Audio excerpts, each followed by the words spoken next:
వెళ్ళడానికి మనం ఇంతకుముందు డిస్కస్ చేసాం.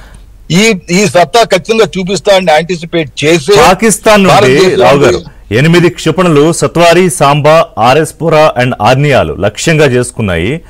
అలాగే ఇందాక మీకు చెప్పినట్టు వైష్ణోదేవి లాంటి ఆలయాలు, అంటే ఏవైతే క్రిటికల్ అండ్ క్రూషియల్ పాయింట్స్, అలాగే ఎయిర్ బేస్ అండ్ ఎయిర్పోర్ట్స్, అంటే పాకిస్తాన్ సైన్యం చూస్తే హమాస్ ఉగ్రవాద సంస్థ ఎలా పనిచేసిందో ఒక ఉగ్రవాద సంస్థ స్థాయిలో పాకిస్తాన్ పనిచేస్తుందా రావు గారు? దిగజారిపోతుంది. ఎందుకంటే ఇప్పుడు మనం యాక్చువల్ గా వెళ్ళి సివిలియన్ టార్గెట్స్ ఇంతవరకు కొట్టలేదు, కానీ ఇప్పుడు ఏంటంటే మనల్ని ప్రేరేపిస్తున్న ఏం చూస్తున్నాడు? టిపికల్ ఇప్పుడు సాంబా, జమ్మూ ఇవన్నీ ఏంటి, హిందూస్ విపరీతంగా ఎక్కువ 90% పాపులేషన్ ఉన్న ప్లేస్లు, రైట్? కనుక ఇది కావాలని ఇప్పుడు అందులో ఇంకొక కీలకమైన ఇంపార్టెంట్ విషయం మనం అర్థం చేసుకోవాలి. ఈ విధం ఏం చేస్తున్నాడు?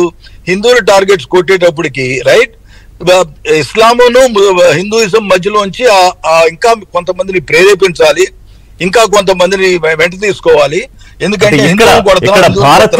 భారత్ లో అంతర్గతంగా ఒక వైషమ్యం సృష్టించాలనేది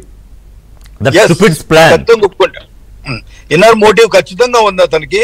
ఏమిటంటే ఎలాగలాగా, అందుకే టార్గెట్ చూసి అంత దమ్మునోడేది టార్గెట్ కొట్టాలనుకుంటే ఇమీడియట్ గా తాను ఒకవేళ మన కొంత జేఎన్కేలో కొంత భూభాగం ఆక్రమిద్దాం, లేకపోతే ఏదైనా చేద్దాం అనుకుంటే ఏ శ్రీనగరో, గుల్మర్గో, రైట్, బారాములావో ఎక్కడైతే ఈ పాపులేషన్ ఎక్కువ అక్కడ కొడతాడు. కానీ ఏం చేశాడు? సాంబా ఇస్ ప్యూర్లీ మన డోగ్రా పీపుల్, రైట్? 100% నియర్లీ 95% పైన హిందూసే అక్కడ. సిమిలర్లీ జమ్మూలో కూడా నాకు తెలుసు చాలా మంది అక్కడ ఉన్నారనేసి. కనుక ఈ టార్గెట్ తీసుకుంటూ చాలా తెలివిగా ఏం చేస్తున్నాడు? ముస్లింలు 2 కారణాలు అయి ఉండొచ్చు. ఒకటి, ముస్లింలు ఒక సపోర్టింగ్ గా తీసుకోవచ్చు అని ఒకటి ఉండొచ్చు, రైట్? రెండోది, దేశానికి చూపించాలి, రైట్, ఈ హిందూ దేశం మనల్ని కొట్టింది, ఆ హిందువులు మనం కొడుతున్నాం అన్నట్టుగా. రావు గారు, మా ఇన్పుట్ ఇన్ఛార్జ్ శ్రీహరి ఉన్నారు మనతో పాటు లైవ్ లో. శ్రీహరి, ఇంటరాక్ట్ విత్ రావు గారు. రావు గారు, ప్రస్తుతం పరిస్థితి చూస్తే అంటే ఎందుకు ఈ టయాన్ని ఎంచుకుందని చెప్పచ్చు? పాకిస్తాన్ యొక్క ఉద్దేశం ఏంటి? అంటే యుద్ధాన్ని కొనసాగించాలన్నా కేవలం భారత్ పైచేయిగా ఉంది కాబట్టి అక్కడ ప్రజలను లేకపోతే ఆర్మీనో సంతృప్తి పరిచేదానికే ఇలాంటి చర్యలకు పాల్పడుతోందా? నా ఒపీనియన్ లో అయితే యుద్ధాన్ని కొనసాగించాలన్నంత ఉద్దేశం అయితే ఉండదు. కాకపోతే ఏంటంటే యుద్ధం చేయకుండా క్వైట్గా కూర్చున్నా సరే ఒకసారి మనం స్ట్రైక్ చేశాక దేశంలో ప్రజలు హర్షించరు.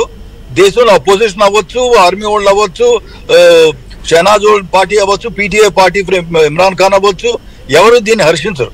కనుక తిరిగి కొడతాడని మనకి ఖచ్చితంగా ఉంది. కానీ మనం అప్పుడు ఏం చూసాం? ఏ టైప్ టార్గెట్ తీసుకుంటాడని. కానీ ఇప్పుడు ఏం చేశాడు? తను కొంచెం దానికి ట్విస్ట్ ఇస్తానికి ప్రయత్నిస్తున్నాడు. ఏమిటి? Selecting only Hindu targets. Now coming to యుద్ధం కొనసాగిస్తాం. నేను అనుకోవటం అంటే అతని దగ్గర యుద్ధం ఒక నెలల తరబడి కొనసాగించే సత్తా అయితే లేదు. ప్రస్తుతం ఆర్థిక పరిస్థితి లేదు, మందు సామాగ్రి లేదు, గన్స్ అయితే ఎక్విప్మెంట్ ఉన్నాయి కానీ ఎక్విప్మెంట్ ఉంటే గన్ ఉంటే లాభం ఉంది, దాన్ని ఫైర్ చేస్తానికి ఎమ్యునేషన్ ఉండాలి, రైట్? కనుక ఎమ్యునేషన్ కొంతవరకు ఖచ్చితంగా షార్టేజెస్ ఉన్నాయి. సొంతగా తయారు చేసుకున్నంత సామర్థ్యత అతనికి ఫ్యాక్టరీస్ మన పాకిస్తాన్ లో అంత ఇన్ఫ్రాస్ట్రక్చర్ లేదు, రైట్? సో ఈ సమయంలో మనం చూస్తే ఏంటంటే దేశానికి ఒక విధంగా చెప్పాలి, ఏమిటి, మేమేం ఊరుకోలేదు అని.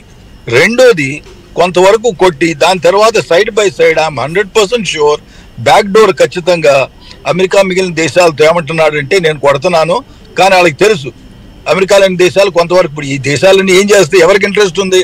ఇండియా పాకిస్తాన్ కొట్టుకుంటే ఇనిషియల్ ఒక 10 రోజులు 15 రోజులు మనం ఇద్దరం యుద్ధాలు చేసుకుంటే, రైట్, మిగిలిన ప్రపంచాలు ఒరిగేది లేదు, రైట్? అందుకేం చేస్తాడు? ఒక 10 రోజుల వరకు వెయిట్ చేసి ఎప్పుడైతే డిటీరేట్ అవుతుందో అప్పుడు వాళ్ళు ఇంటర్వ్యూ అవటం మొదలు పెడతారు. ఆల్రెడీ ఇది మంచిది కాదు, అది ఇది అనేసి. సో ఐ థింక్ ఇది ఏంటంటే ఇది వెరీ క్యాల్కులేటెడ్ మూవ్ చేశాడు. తిరిగి కొట్టాలన్నది ఒకటి.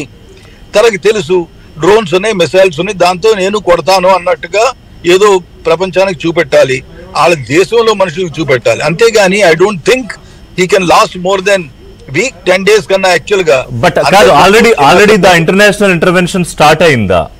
అంటే అమెరికా విదేశాంగ మంత్రి రూబియో మాట్లాడారు, తర్వాత అమెరికా అధ్యక్షుడు కూడా ప్రధానమంత్రికి ఫోన్ చేసి మాట్లాడుతున్నట్టు తెలుస్తోంది. ఇప్పటికే మనం సమాచారం ఇచ్చాం. అంటే ముందు నుంచి చెప్పుకున్నట్టుగా మనం దీన్ని డీఎస్కలేట్ చేయడానికి మనం రెడీగానే ఉంటాం. కానీ రెడీగా ఉన్నాం ఇంతకు ముందు, కానీ ఇప్పుడు ఆ దశ దాటిపోయిందా? అది ఇప్పుడు దశ దాటిపోయిందని నేను అన్ను. కాకపోతే ఏంటంటే ఇప్పుడు ఏమైందంటే టిట్ ఫర్ టాట్ రియాక్షన్ లో మనం ఉన్నాం. ఇప్పుడు మనం ఎప్పుడైతే మేము టెర్రరిస్టులు వచ్చి మనల్ని కొట్టారు,